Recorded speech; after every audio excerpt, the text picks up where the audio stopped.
What are common signs that your pastors or elders lack courage to lead and equip their flock, stand for truth, and love God and defy tyrants? A follow-up question would be, if they lack courage, when should you consider leaving the church and finding another one? I think what A.D. talked about was probably the closest to that, the spirit of that question. Yeah, no, I think, so this is a tough question because I don't want to cause any trouble at your churches, right? But the thing is, when your pastor's policies or opinions on controversial everyday issues are identical to MSNBC, except they sprinkle a little Jesus on top, that's a big sign. You know what I mean? That's a huge sign. And when they don't show a willingness or even a ability to take a little time to think it through, they just jump on it, that's a big sign. And I think that you shouldn't just, at that point, you don't just leave, right? And I think most of the people in this audience know that, right? Have the conversation with the pastor, try to talk to him. And I think that those conversations, sometimes they go really poorly, sometimes they go really well. But I think it's in those conversations when you realize his willingness to sort of stand up to some of this stuff. It's in the kind of back and forth, the questions, hearing him out, where you find that kind of thing. But my thing is so many guys sound, it could be, what's that woman with the short hair on MSNBC? Rachel Maddow. Maddow. They sound like Maddow, and they kind of look like her too. I should have said that. Well, except they have Bible verses for it. So it's just weird. It's weird. So I would add to that, kind of like the quote that I think I shared in my talk, but the Martin Luther quote, right? Did I say that in my talk, the Martin Luther quote? Oh, it was to you guys, yeah. So the Martin Luther quote that I really like, and we talked about it in our recording yesterday, but it says, and I'm going to do my best to paraphrase, I don't have it memorized, but it says, wherever the battle rages the fiercest, there the loyalty of the soldier is tried. If he is faithful in every battlefield, across the gambit, but he flinches, he fails at that one point that is currently being contested, he is not professing Christ.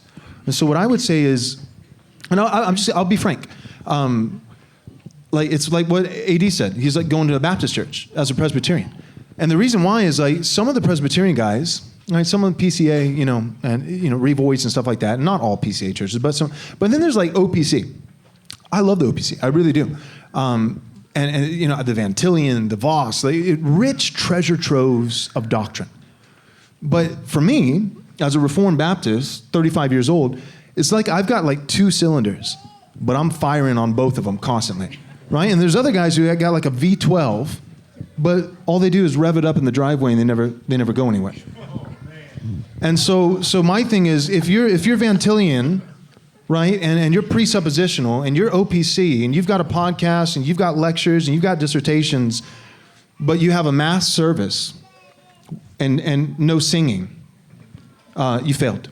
So my point is, how do you test courage with a pastor? It's not don't just look at comprehensive theology. He affirms the Trinity, he's a Calvinist, he checks all these theological boxes. See which doctrine is currently under fire. Does he flinch at the point that is currently contested? If he flinches there, he's a coward. And so what I would say is that true courage is willing to fight Goliath before David kills him. So when the armies of Israel run after the Philistines, after David is holding Goliath's head in the air, that's not courage. And so I think there's a lot of guys who it's a thin veneer, it's a fake courage, a pseudo courage, counterfeit courage, that what they do is they go around to giants that have already been slain in a circle, and they're kicking them and spitting on them and reviling them, so toxic masculinity. Are there actually men who abuse women and abuse children? Yes. Is that the giant of this hour? Is our problem abusive masculinity? Or is our problem Jezebel and feminism? Right? So what you have is, but there was a time when that was pervasive. Yeah, and you're 50 years too late. Right? So if you're Amazon Prime, you say, elevating black voices. That would have been great 50 years ago. That would have been courageous. It's not courageous now. is not courageous now. And so that's what I would say is courage is not just fighting against actual sin and actual problems, but it's fighting over the giant that's still at large, the one on the wanted poster who hasn't been brought in yet. That's courage. But like AD said, don't just get up and leave. Challenge your pastor to be courageous and see how he responds. But if he responds poorly, then I think you can leave respectfully, but do him a loving service. Tell him why. The Lord might use it, you know. I had to face this with my wife at a church, so I'll just very briefly say that there's a number of questions that I had to ask myself.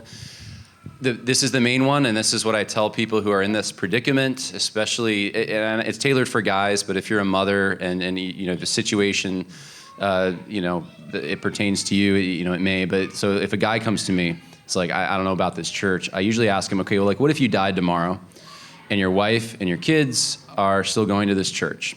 And so, and if you're a single mom or something, you know, what if your kids are there? These shepherds are responsible for the spiritual development of your children, of your wife.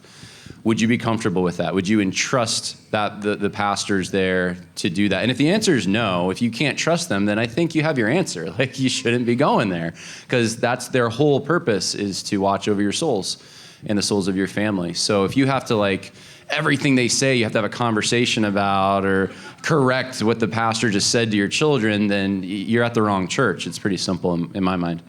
Wait. Real quick, before you go, do me a favor. Subscribe to our YouTube channel. Click the bell so you'll be notified with all our new content as it comes out on a daily basis. And if you're willing to support this ministry, you can do so by going to rightresponseministries.com/donate. Thanks so much. God bless.